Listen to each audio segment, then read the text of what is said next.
Why have I quit my job? Why have I, bought a van? And why am I going to drive around the country? Well, I'm passionate about the idea that you need to be heard. And I want to stitch these stories together across the states. We're going to find the commonalities, and it's going to be really an amazing experience, and I look forward to you joining me on the jar.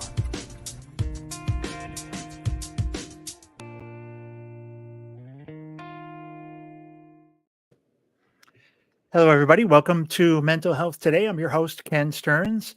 Little intro there, I was sharing with Emily, our next guest, one of the last chances for me to play that little snippet. It's about 30 months. The audio is about 30 months old, and the guy's putting the stickers on my van that I use to drive around the country for the Jar podcast. It's about 2 years, a little bit more than 2 years old. Started in April of 2022. Interviewing 330 people around the country, 96 cities. And, halfway through that, I found out there's a mental health crisis, shockingly. I didn't know, and I definitely did not know the extent of it. And that prompted me to start this show, the Mental Health Today, and to really hear, from mental health professionals and also people that have gone through stories, own personal journeys about their mental health and about their own journey, and and especially on the provider side of what they're doing and what role they're playing in the mental health space, and kind of how are we going about solving this. And it's an interesting great time right now. It's May, Mental Health Awareness Month, and so it's a good time to run the show. I should be doing shows every day. Emily, welcome to the show. You're kind of in the intersection of both of those parts of the story. So I'm looking forward to kind of really introducing you to the audience and getting to hear a little bit of your story. So welcome to the show. Thank you so much for having me. Yeah. I love, we were talking offline with Emily, and she was sharing that she's opening up a practice, and the name of it's going to be called Phoenix. If I get that whole right, the whole story or part of it, and just the idea that being reborn in a way, or going from something crashing in and kind of a new amalgamation of who you are comes out of it, and you're much stronger and more formidable. And that's a great way to look at mental health and seeking help. And hopefully we don't have to crash and burn to do it. We can recognize that and have the skills and the tools now and more awareness, especially, like this May. The point of this is, bringing the awareness up in the forefront for people. So Emily, you have, tell us a little bit about the new practice. Yeah, so the new practice is called Phoenix Health, and it's an online practice for treating maternal mental health conditions. So in the work that I do, I work with a lot of mothers that are dealing with postpartum depression, postpartum anxiety, just stress related to adjusting to motherhood, couples that are having trouble in their relationship as they adjust to motherhood, also people who are dealing with infertility and pregnancy loss. Oh, and the stress, yeah. So our practice is really targeting those individuals who are, dealing with those types of issues. And this is actually Maternal Mental Health Awareness Week as well. So it kind of coincides with Mental Health Awareness Month. So I'm really excited to be here to talk more about that. Yeah, I was sharing with Emily offline about a book that was released by a neighbor, and she's in her 60s, late 60s now, and it was really a story of her own family. It was a family autobiography, and about about mental health within the family, and most assuredly the parents, and I didn't mention this, Emily, but she lost 2 siblings to suicide. Which is part of, kind of, I think, writing the story to kind of reconcile everything and to get it all on paper. But a lot of the story was, as I read the book, is a lot about it is about her mom and her mom's struggles from child to child. And she was one of the older kids. So she saw her mom go through a lot. And I think this is a great week to talk about that book. And what mental health for mothers looked like back then was a blue pill and two martinis, and and a slap on the butt and a get over it, um, was mental. That was the extent of mental health we had back then.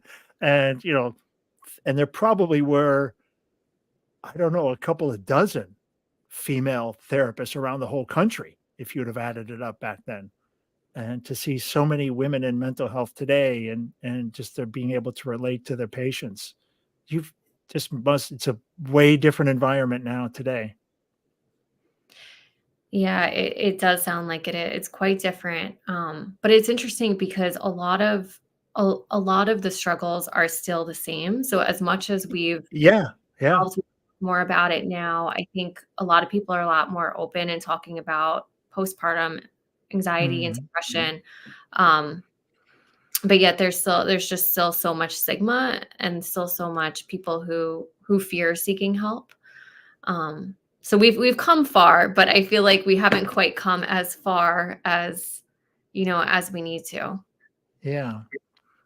How are people finding, I mean, are they finding you and other therapists like yourself? Are they finding you at a last call? Is this a desperation call or now, or are you getting people who say, I think I'm not doing as good as I should be, or is it the whole gamut? Yeah, that's an interesting question. I think it's a little bit of both. There's definitely there's definitely the new parents that are waiting until things are really, really Mm, bad, um, and it's almost unbearable, and they yeah. feel like they have no And other that's, option than to seek yeah. help. But I do find I think because mental health is just, spoken about more openly now than it was when your neighbor wrote that or when your neighbor was Yeah. growing up, the one that wrote Yes. that book. Um, so I actually work with a lot of people who are in therapy for other things, whether it's before they get pregnant or during their pregnancy, and then they're continuing, and then Mm, those postpartum issues are kind of coming up as they have their baby. So it's not okay. necessarily why they sought help in the first place, but it gets to become a part of Yes. our Yeah. work together. If a mom's listening, or somebody who's, caring for a mom, what are some of the let's say, I hate to say signs, but Mhm. my vocabulary is pretty limited on this.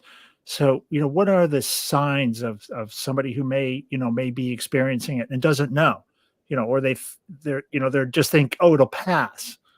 What Yeah. are if somebody's listening and and they're thinking it might be me, I don't know.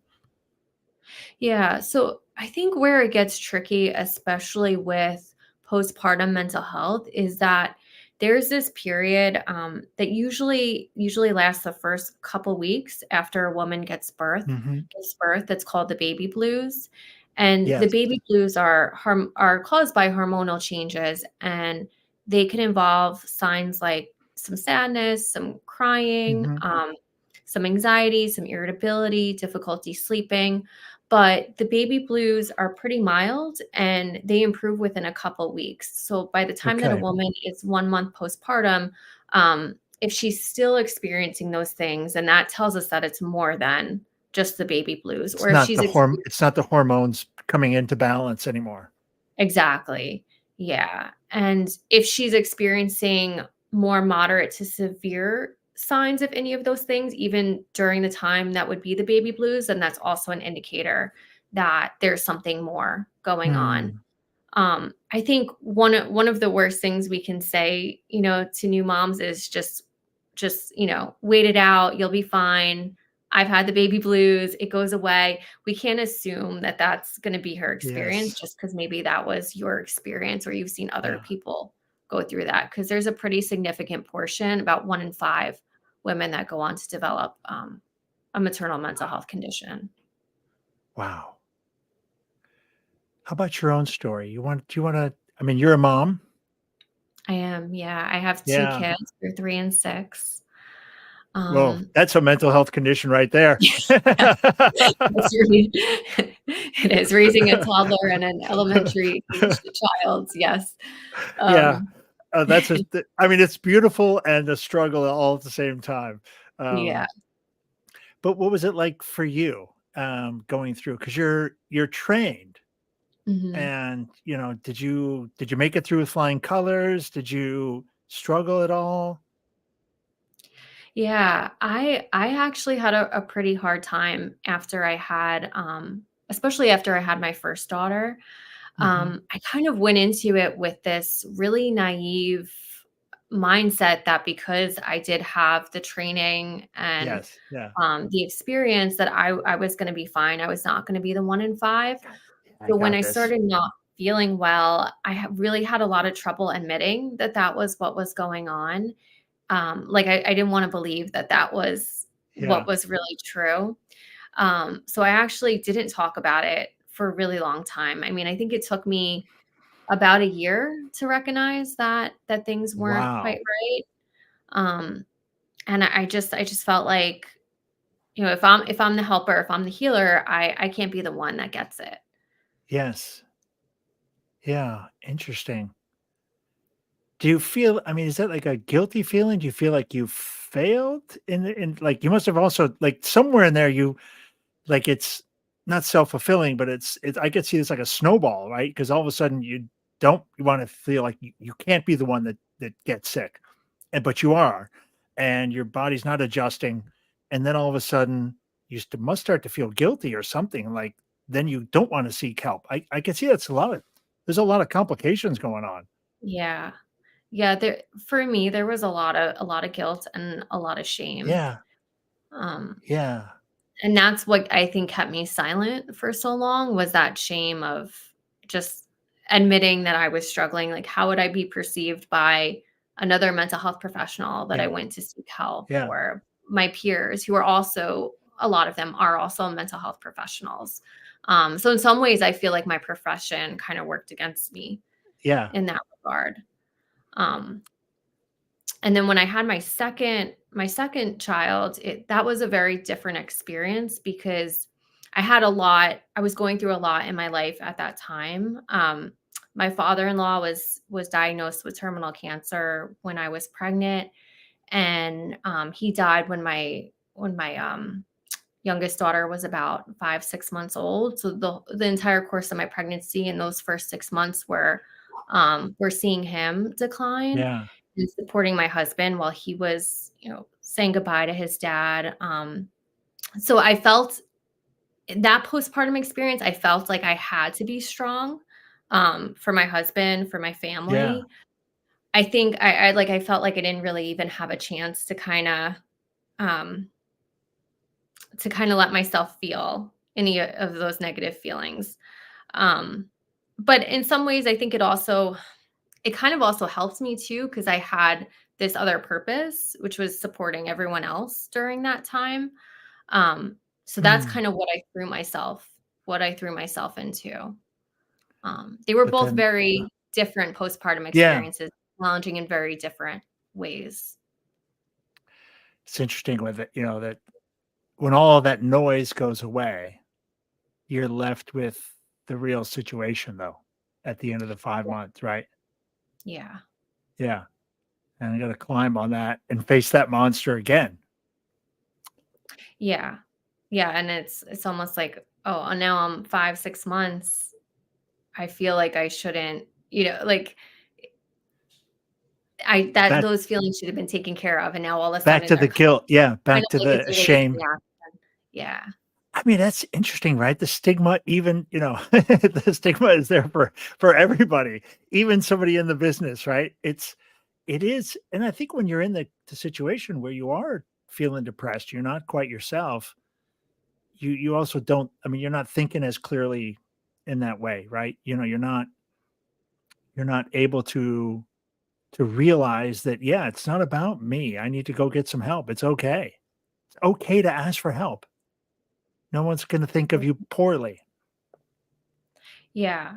And I think one thing about postpartum and even just more general depression and other Mhm. mental health conditions is sometimes the way that it presents can be a bit off-putting to the people around you. Like it can present a lot of times with irritability, with agitation, with anger.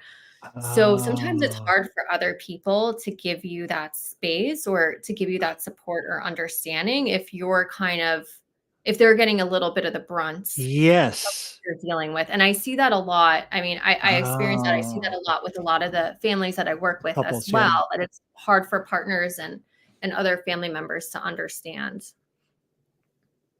Oh, that's interesting. I never thought about that. Yeah, if you are short and a little bit angry and you're irritable, it's kinda hard to feel sympathy or empathy for somebody when they're mad at you or and then you're mad at them, and then you got this baby in the middle of it, and who's changing the diaper, who's getting up at 4 in the morning, 2 in the morning. There's a lot. It's kind of a wicked way to test your humanity as being a parent anyway. And, to be struggling, with your own emotions and your own thoughts. Whew. That's a tough. How do you approach I mean, what can a patient, somebody who's going to come see somebody, they're feeling and they want to go see somebody. What can they expect? What's the journey like? That's a really good question. The journey the journey is kind of what you want it to be. Mm, I recently had someone ask me, if you go to see someone like you, are you gonna have to dig up everything from the past? yeah, And my yeah. my answer to them was, if you want to, you can, but if that doesn't feel right to you or it's not the right time, it's okay to say that you don't wanna do that. Hmm. Right. It's okay to say, I want to go in for this specific issue and I want to address that. And that could be your journey. Or if you do want to dig back Yeah. up, go to early childhood. It's quite helpful to do those things, but it's not always the right time. So I think you Mm, have to be really vocal about what you're wanting when you do meet with a provider, and make sure you find someone that you can click with, and maybe you won't click right away day one, but you kind of feel like you can work towards that. You can develop that relationship over time and that they make you feel comfortable. It's very important. should women come in alone initially or bring their partner? How do you kind of advise for that? Because it's a tough choice, right? There's a lot going on in your head, and I'm sure every couple is different, and maybe advice is different for every couple. But what do you see? What's your experience? How does that work with couples? And does the husband come in later, or sometimes on the first go? Yeah, it does kind of vary from couple to couple. I would say most of the time I work with women solo, and Hmm. if it becomes apparent that the partner needs support, or their relationship issues are having a big impact on how Hmm. she's feeling, then I'll bring in the partner for a couple sessions. But if the couple is really having, pretty serious communication issues, then I think it's really important that they Yeah. have their own treatment, own therapy within another provider. If I'm going to continue to see the woman herself, just so that everyone feels like they have their own person, their own provider. Everyone Mm, feels comfortable. Um, but yeah, I do kind of a little bit of both. I kind of gauge how the couple's doing. Um, and there are times where the partner, whether that's a father or another non-birthing partner, it becomes apparent that they're having a lot of struggles. yeah. And this is a whole nother topic that really doesn't get talked about enough, is paternal postpartum depression and non-birthing partners that deal with postpartum depression. And they believe that number is at about 10%.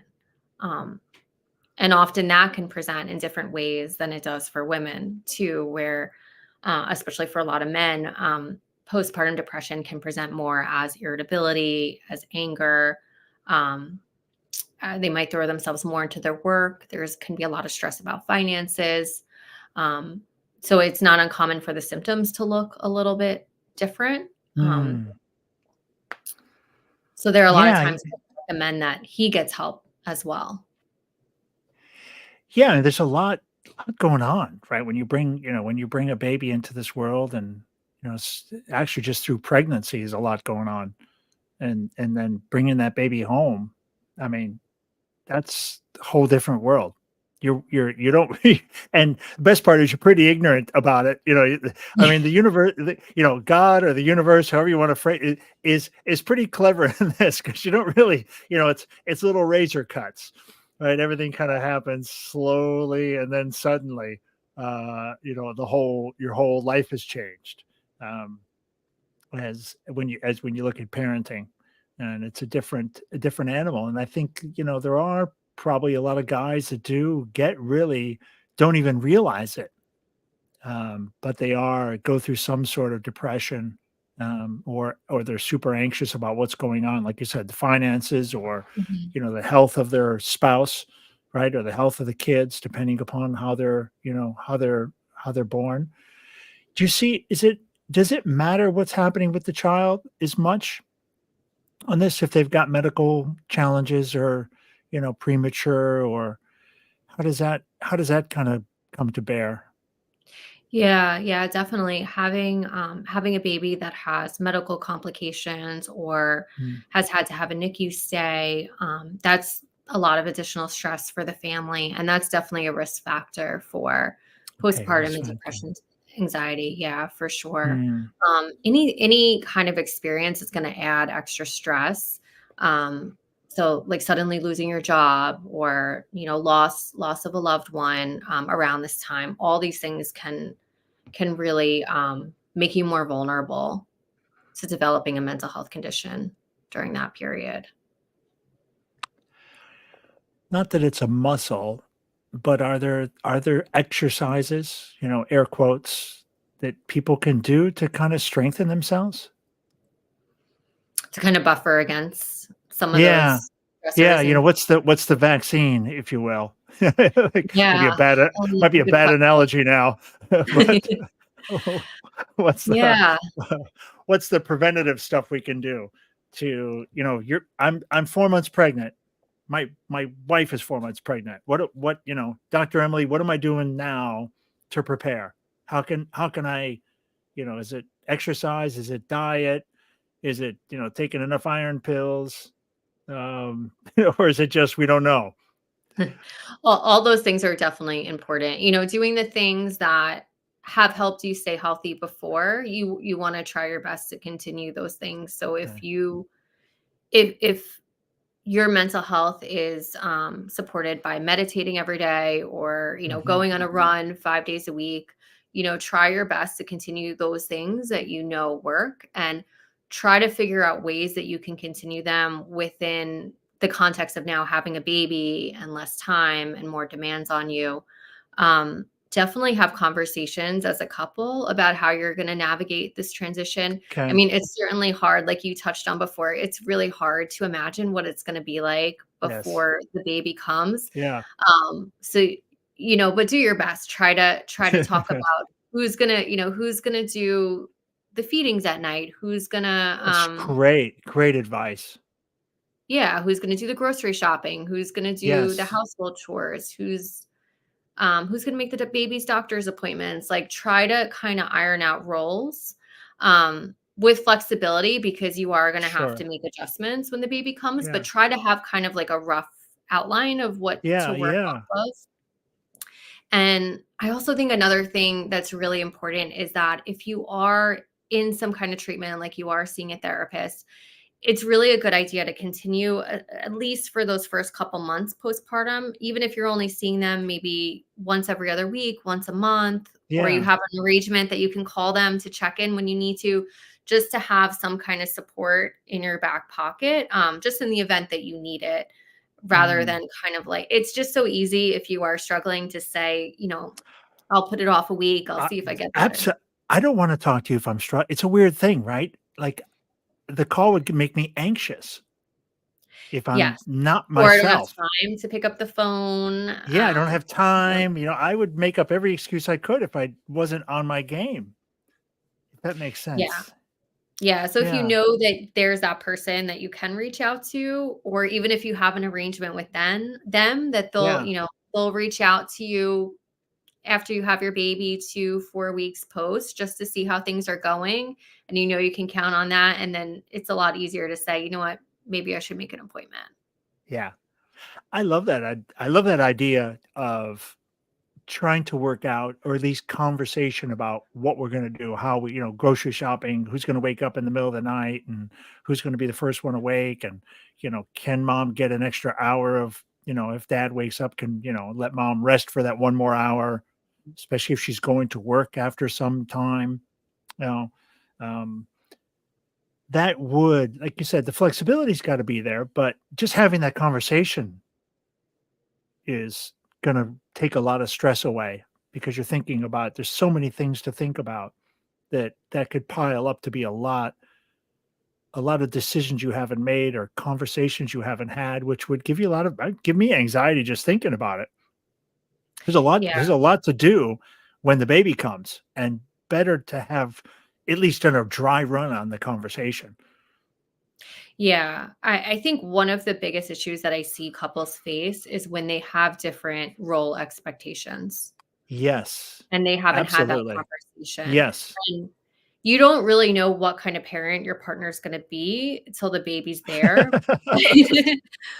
But if you can try to have some preliminary Yeah. discussions, you can try to make sure that you're somewhat on the same page. You're, aware of what and work with that. But that's Oh, by far, I think, one of the biggest issues that I see as parents soon face. as you said it, as soon as you were going down that road, I was like, "Oh my god, absolutely." There's a million questions to ask, conversations to have, about Yeah, what's gonna happen now, and especially because everything is different with a baby in the house.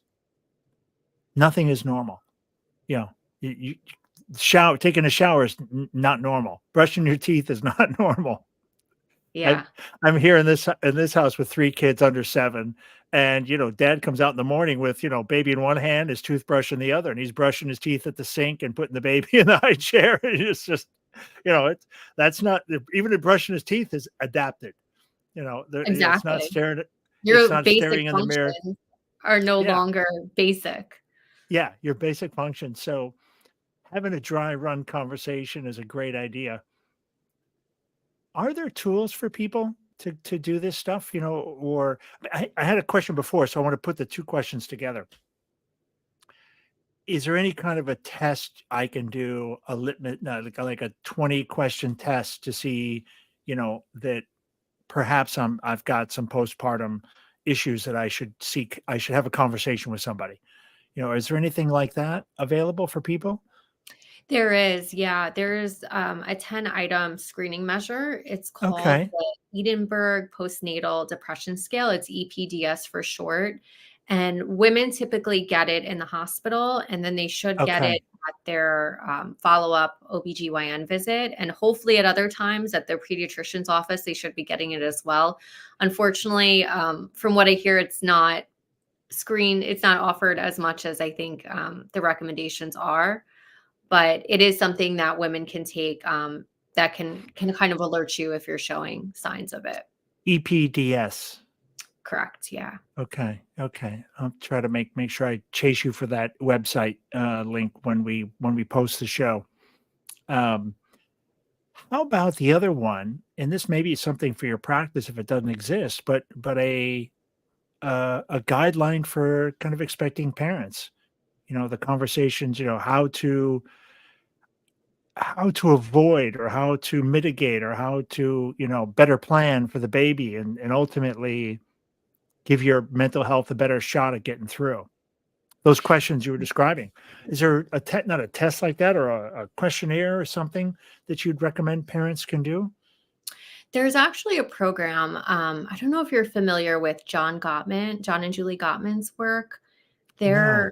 they're 2 psychologists, they're a married couple, and specialize in couples work, and they actually have a course that expecting parents can take together, that dives into Mm, that and talks about how to encourage that communication about what it's gonna be like when baby comes, and they've done a lot of research on it, and they found that program, couples that go through that program actually have lower rates of I postpartum stress and depression, so, it is a great program for people to know is out there. John and Mary? And Julie Gottman. John and Julie Gottman, okay. Yeah, I would imagine that's got to be really helpful to getting, a lot of those questions, like I said, at least discussed. What Yeah. happens in theory may not be what happens in on the battlefield, at 2 in the morning. But but at least you had the conversation and, like, "Hey, you said you would. It's 2 a.m. I know you don't wanna wake up, but I was awake all night." You could have at least a a framework of the discussion, and like I said, how it works on the battlefield might be different, but at least you've gone through the conversation. Exactly, exactly. I think the hard thing is getting people, when they're expecting to feel motivated to do these types of things, because I think I know at least for me, there was that naivety of like, I'll be fine or I'll figure it out. People have been doing Yeah, this for ages and they figured it out, and but the tools are there now. So, and I'm a therapist. What could go wrong? yeah, right. Everything. Yeah, like you said, all those things that happen. You mentioned the one thing, right? Losing a parent, losing somebody close to you is a huge mental health, ding, right? It'll knock your Yeah. mental health back. And also to be pregnant and birthing a baby and being on the other end of that emotional and chemical trail, holy cow, that's a lot to go through in one 6-month period of time. What Yeah. Yeah. How about the biggest lesson for you? After because you're looking back a few years now, and you kind of, we always the rear view mirror, is tough to see in, but if you stop the car and get out and look back, it's a lot easier to see now Mhm. as opposed to driving through the chaos. Um, what's the biggest lesson if you look back? I think the biggest takeaway for me is that even the healer can need healing. Hmm. And I wish I had understood that at the time and made peace with that. Yeah. I think moms in general, right? Moms feel some pressure to be this big mom title as well, Yes. Yeah. right? It's big shoes. And it's big shoes, Mhm. it's big shoes. And, sometimes you're looking down, I mean, you look down at that little bundle of joy and it's all you. Like it's up to you. Yeah. That life is up to you. And even that is, that's a lot of weight for somebody who was just taking care of themselves. If everything went to garbage, I can take care of myself. I got it. I got this. And not even all of us can do that. And now you look down and you realize there's this little human life, and everything that they need is you. And now you got two lives you're managing. That's some big shoes as a mom. Some big Yeah. shoes. That's heavy. That's a heavy load to hold on to, I think, for a lot of people. Yeah.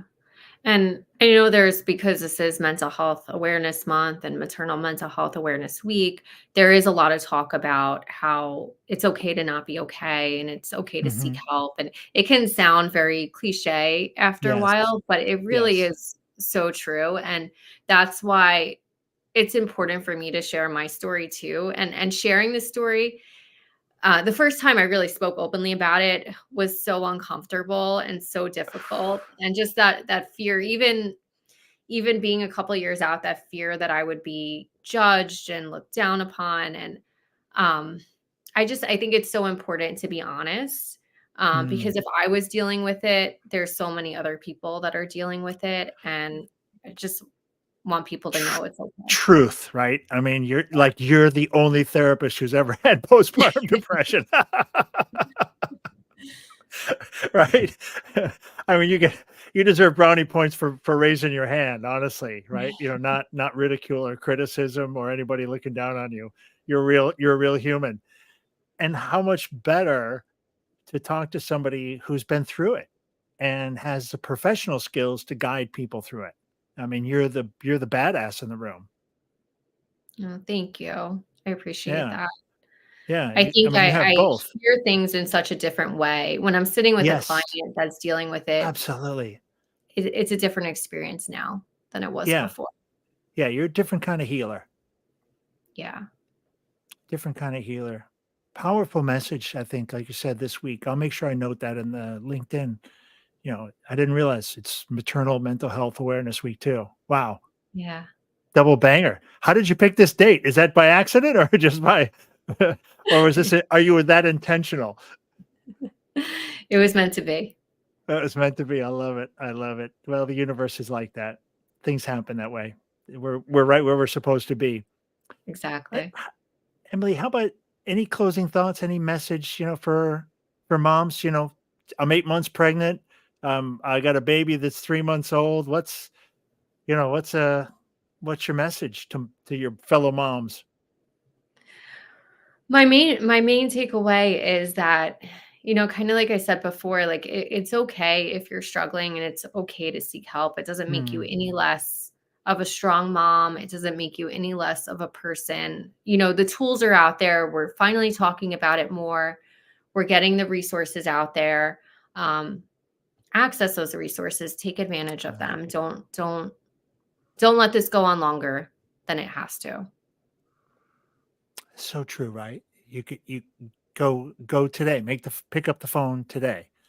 Now is the best time to do it.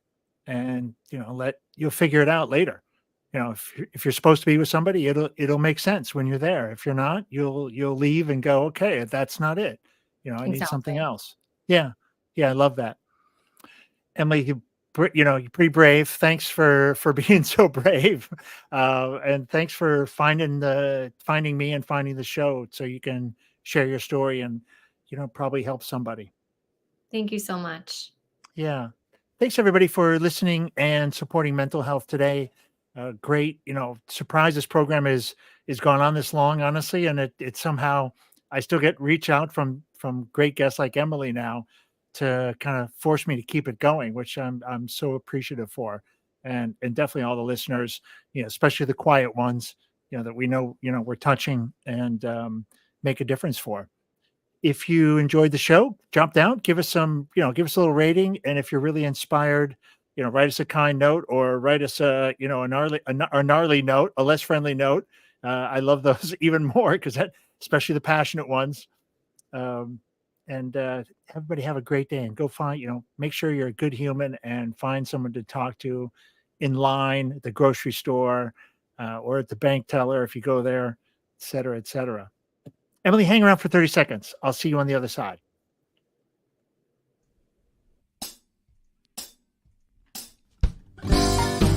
Yeah, loose, baby. We're about to go and make this vessel with these great professionals at Public Glass. We're not part of the community, but we're from the outer family of glassblowing. Yeah, we're going to go make a magical giant jar with optic lenses so that if you turn it, it changes all the time. So if you change the way you look at things, the things you look at